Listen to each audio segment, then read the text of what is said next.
BP put an announcement out that they're looking for people with vessels to help with the oil. The contracts, everybody want to get on the contract because they're making really good money. But you go to a class, you take a course, and you wait, and there's nothing going on. At first, BP had the contract where you couldn't, BP wasn't liable for anything that would happen to you as for respiratory problems or if you get injured or anything like that. They took them to court. They made them change the contracts. But I mean, there's nothing going on. When the president comes, they do a dog and pony show for him when he flies over. They put people, busloads of people to work where the helicopter's flying over. The president comes on shore, touches some oil, says, "Good job, y'all," gets back on the helicopter, flies right back over the people to go back to the airport. They load those people up back on the buses and ship them home. Is that so? That is so. And the president of BP said, well, you got to understand, it's very hot in South Louisiana, and we're looking out for their safety. Well, 2 hours on a beach cleaning up? You mean BP put those people there to make it look like they were doing something? Oh, yes. Oh, yes. If you look at the news footage, you got people in spacesuits carrying empty garbage bags. If you look at the news footage, so what are they doing? Yeah. I can get 1,000 people behind me. Where am I going? Where am I going? There's nobody in Lafitte. There's nobody in Venice. We went to Venice. The BP headquarters in Venice. Is that what? Well, that's where everything was started at. We went to Venice to try to help. They had 2 people in the office. Couldn't answer any questions. BP doesn't want to have anything to do with anything. Yeah. That's why when we went to class, we asked about the toxicity of the stuff. Well, I'm not a scientist, I can't tell you. Well, can you get one here? This is our livelihood. This is our life. Can you get one here? Can you answer one question? A guy from Boston. And what they say to that? We don't deal with that part. Okay, this is why you're not going to get a straight answer out of anybody. Because once y'all do what y'all have to do here, and nobody wants to be vague, and the people that will say something about what's going on, once y'all leave here, y'all do whatever y'all do with a documentary 3 months, 6 months later. When y'all leave here, I need to get a job to save my house. My way of life is over. So I have to go to BP and beg them for a job. So 6 months, when this becomes public domain, what am I going to say to BP? Well, Rodney, you've been talking bad about us. You've been telling what people we don't want to hear. We don't need you working for us anymore. Well, it's all fine and dandy, but somebody's got to say something. You take away fishing for the next 5-6 years. How do you pay your bills? How do you pay your house notes? You know, now you have a juggle and a balance that you have to try to decide, do you need to go make money? Or do you not go make money and stay alive or go work for this company, knowing what happened with the Exxon Valdez deal, and it's been shown over and over again.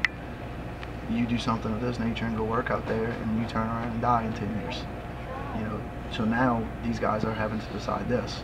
You know, a lot of them, I've heard a lot of them that are, you know, they're going to try to get out there and get everything set up, and then once the cleanup part starts, they don't know if they want to be involved in it. Once it comes to handling oil, they don't know if they want to be involved in it. You know, respirators don't help. The only thing I could imagine that would cause it would be the benzene.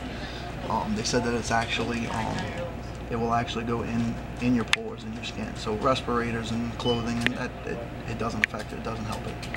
So these guys are stuck between, I mean, I have fishermen apologizing to me for working this oil spill.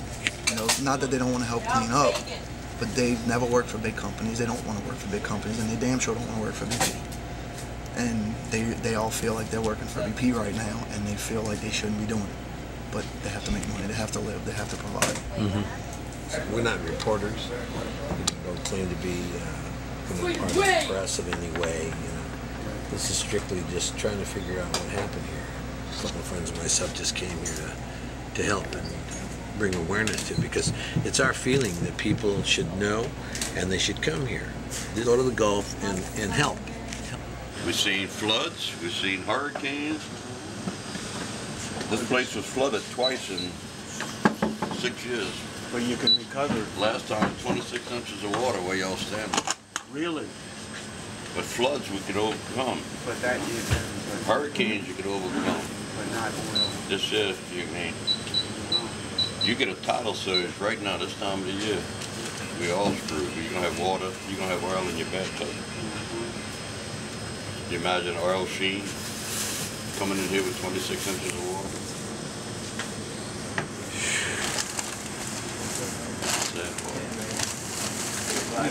And they can't contain it. Not a tidal surge. No containment, no nothing. No solid. All right, that's it. This is the map of this general area from here, just about all the way to Grand Isle where y'all headed. That's the channel you're gonna run to Grand Isle. Where are we now? You're right here, Joe's Landing. I see. Now this is the imaginary line they got right now. This is the only area we could fish. Anything south of this is closed off. Y'all gonna take this channel. So this is almost like an interstate running. So right there's just straight like now. spawning areas and stuff. Well, yeah, this is our estuary. This is one of the biggest estuaries in the United States. All your shrimp come in to lay, your fish come out the Gulf of Mexico to spawn. And we got that's why we call this the sportsman's paradise, because we got everything here. Yeah. Or had everything here. Anything they did wrong, they waited too long. They had 2 weeks of meetings here, meetings there, meetings here, meetings there, and all the while that oil is floating down. They had the booms on the beaches ready to go. They had the boats assigned. You know, they waited till the oil was in, well, you know where it's at, 4 bypass. They waited till the oil got into 4 bypass Saturday. Monday they deployed the boats. And just like after the horse leaves the barn, they close the door. It was 2 weeks behind it. Can you imagine if this here is infested with oil? Yeah. That's our big worry right now. Mud and water you could wash out, 2 days later you're back in business. This here is full of oil. Yeah. No telling. Then it's going to affect the health too. Not only nobody from BP wants to tell you what the long-term effects are with the oil.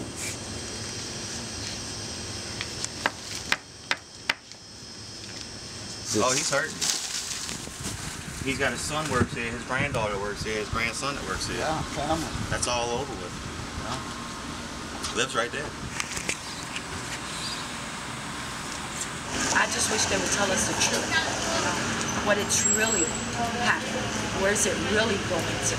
How is it really going to affect us? So we can prepare ourselves for life. Because this just happened a month or 2 months ago, but what's going to happen next year?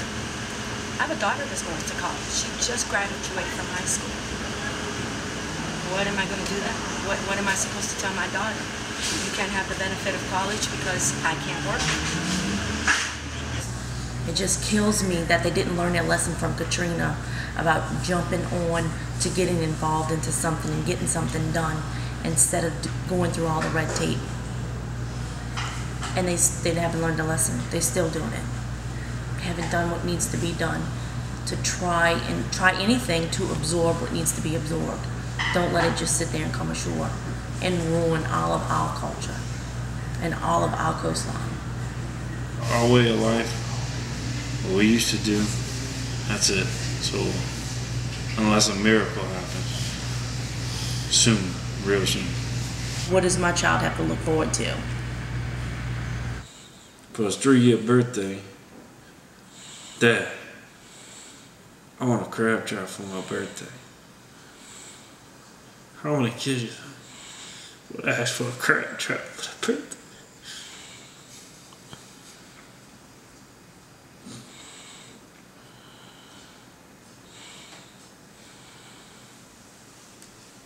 It's gonna be a long time.